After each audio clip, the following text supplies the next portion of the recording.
සුබ දැස්නක් කළ හැමෝටම ඔයාලා හැමෝම ආදරයෙන් පිළිගන්නවා ඔන්න.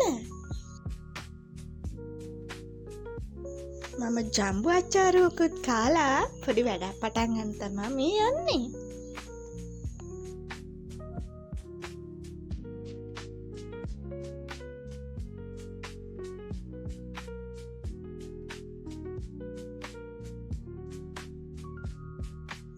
අද හවසට උයන්න කෙහෙල් මුකුත් කඩාගත්තා මම.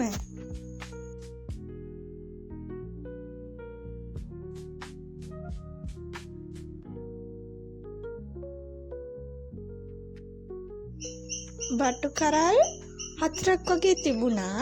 ඉතින් මම ඒ ටිකත් කඩාගත්තා.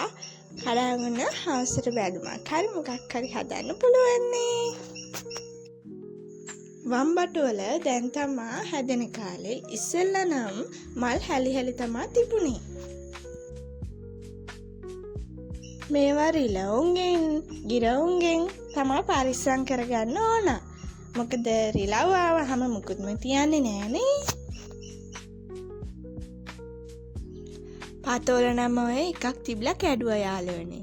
ඉතින් කලිනත් කැඩුවා විකුණන්නනේ ටික කැඩුවා. ඉතින් මට වීඩියෝස් ගන්න වෙලාවක් තිබුණේ නැහැ. ඉතින් ඔය තිබිලා එකක් හදද්දි වීඩියෝ එකක් ගත්තා. මේ තියෙන්නේ තක්කාලි. තක්කාලි කැඩුවට කෑවේ නැහැ. මොකද ඇතුලේ පණුව ඉන්දියා. ඉතින් කන්න බෑනේ. ඉතින් මං හිතනවා තක්කාලි අපේ වගාවට හරියන්නේ නැහැ කියලා. මොකද මැස්ස විද්දාම ඇතුලේ පණුව ඉන්නවා.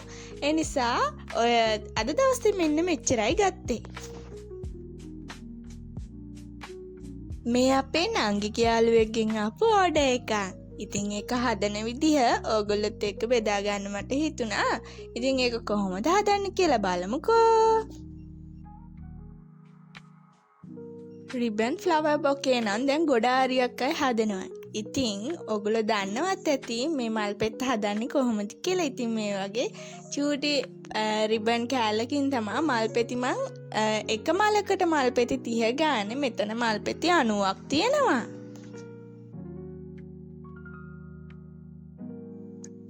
ඊට පස්සේ මේ මල් පෙති ටික එකින් එකට අලෝගෙන යන්න.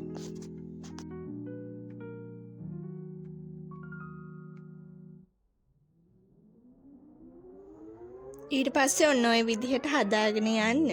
අවසානයේදී ඊට පස්සේ මල් තුනට අවශ්‍ය වෙන පෙති ටික මෙන්න මෙහෙමයි තියෙන්නේ. ඉතින් මල් නටු ටිකත් මම හදා ගන්නවා. කොළ පාටින් වටේ ඔතලා.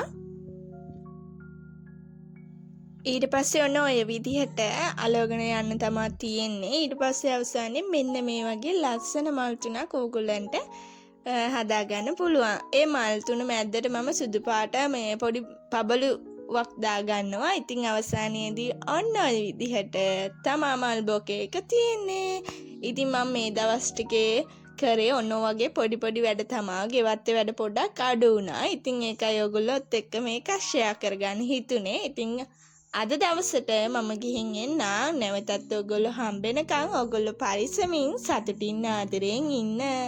බයි බයි ගිහින් එන්නම්.